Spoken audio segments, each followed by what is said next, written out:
الحمد لله رب العالمين والعاقبة للمتقين والصلاة والسلام على رسوله محمد وعلى آله وأصحابه أجمعين. ربنا ظلمنا أنفسنا وإن لم تغفر لنا وترحمنا لنكونن من الخاسرين. ربنا اغفر لي ولوالدي وللمؤمنين يوم يقوم الحساب. أما بعد فأعوذ بالله من الشيطان الرجيم. بسم الله الرحمن الرحيم. باب شرع الامام الحوائج بنفسه. چې امام خپل حوائج خپل په نفس خپل فلاس رانیسي. طالبانو دا باب په دې کې شوی که سړی دنیوي مقتدا وي او که سړی اخروي مقتدا وي او که په سړی چې دواړه وي، دا باید راولار شي دغه د ځان د پاره عیب ونه بولي. دا عادي انسانانو څوکو کې ژوند وکړي، دا عادي انسانانو څوکو کې گزاره وکړي. تاسو پام وکړئ، اوس نو ګرځ ځای ته ګورئ، دوی به نه ویله بسم الله الرحمن الرحیم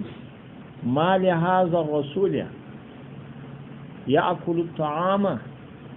ويمشي في الاسواق. دا څنګه رسول دی چې ډوډۍ خوري او دا څنګه رسول دی چې په اسواق او په بازارو کې دی، په بازار کې خپل د حاجت شیان خپل رانیسي، دا څنګه دی یا په تجارتو کې دی. دا به دوی راولار شو، دا خبرې بیا کولې، دا دوی پر طریقه د عیب ویل. دلته اوس د باب ښه شوی چې نه قال وقال ابن عمر، دا دی چې اشترارانی وی النبي صلی الله علیه وسلم جملا وش من عمره. دا دی د حضرت عمر چې خپل په لاس باندې وش رانی وي او خپل او اشترارانی وی ابن عمره بنفسه خپل. دا الله رسول هغه دی مقتدا دی، نبی هم دی، امیر هم دی، هغه عمومي خو لیکن دا کار خپل وکړي. دا هغه رقم طالبانو عبد الله ابن عمر هم بنفسه خپل څوک رانیول کړي. د دې الفاظ مسر خلاص او سره د دې چې عبد الله ابن عمر قسم ریاست دنیوي نه درلودي، لیکن ریاست اخروی یعنی علم یې درلودي، د خلقو مقتدا او د خلقو پیشوا. وقال عبد الرحمن ابن ابي بکر وای چې جاراغ راتګ وکړي مشرک، یو مشرک به غنم په پسو په اشترارانی وی نبی صلی الله علیه وسلم منو د مشرک سره شاتن پسه شاتن د پسه جنرانی وی او اشترارانی وی رسول د خدای من جابرن د جابر رضی الله تعالی عنہ بیرن وشدا ورسته وس سره روانه. دا طالبانو د خدای رسول خپل وکړ. طالبانو عجیم د عبد الله مهاجری مکی هغه براولال که صدا کار ډیر کاوه چې د عادیج بنوي، چې عادیج بنوي، عادیج بن د دیوبندیانو څخه هغه خپل دغه راغل د طالبانو دا مفتی عزیزو دغه فتاوی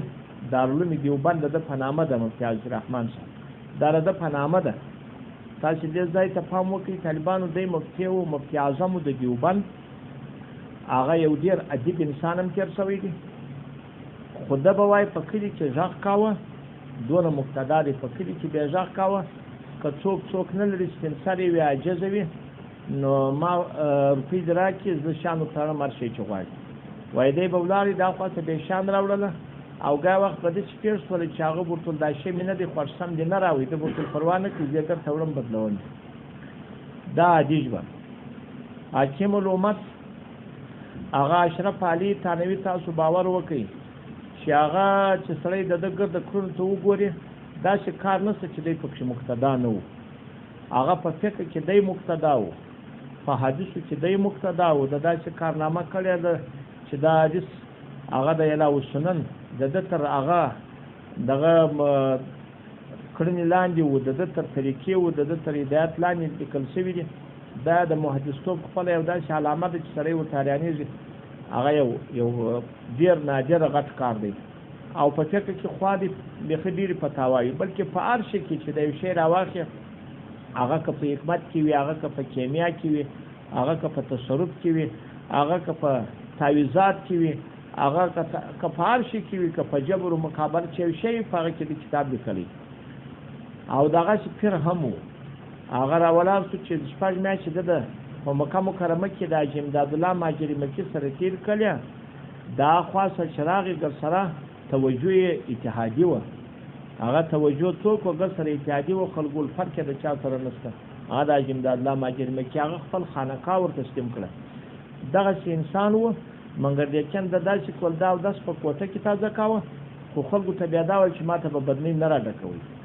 ماته به بدنۍ څوک بدنۍ به نه راډکوي ماته به ولاړېږي نه چې خلک ماته د عادي انسان په سترګو وګوري چې دې ځای ته پام وکړي دا به د ټوله بدنۍ چې ورسره راته ولاړ شي بل دا کیسه به نه کوي د الله رسول هغه هم دا ژوند ټوله د عادي انسان په رقم څوک او هغه ژوند کاوه هغه دغه عطا صحابه رسول الله مبارک ته نه ولاړېدل حتی تر ډېره وخته پورې رسول الله مبارک هغه په عام مجلسو کې یو رقم د کشر فرد په رقم کښېنستی خو په بعضې ځایو کې چې هغول دا د خارج خلک راشي جانان عبارت ته نه پېژني په کښوره کې چې رسول کم یو دی لږ یو کوچنۍ چوکۍ دا یو کوچناکه چوکۍ یا یو کوچناک میز دا ورته کښې شوی هغه د دغه دپاره چې خلکو ته ښکاره چې نور په عام حالاتو کې د خدای رسول عادي ژوند کاوه نو طالبانو دغه کار نو سړی نه کوي چې امیر زموږ له امیر په دې شرمېږي دا یو وخت سړی دغسې ورشي په بازار کې خپله ورته ودرېږي سودا وکړي نو که یو شی مې راواخلي شیخ الاسلام دا لیکي وایي دا ډېر زره دا د پیرانو په نامه دا خلک وي دوی دا عیب بولي چې پیر صاحب ورشي خپله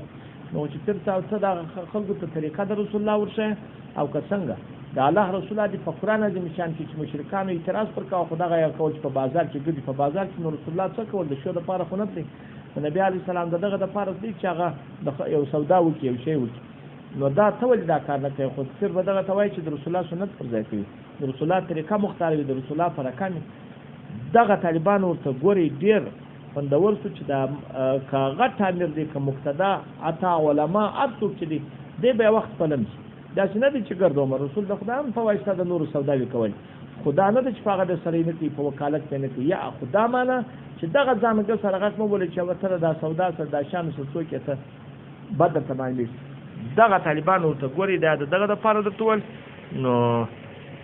الله دې موږ ته دغه د سنت عمل راکړي والله سبحانه اعلم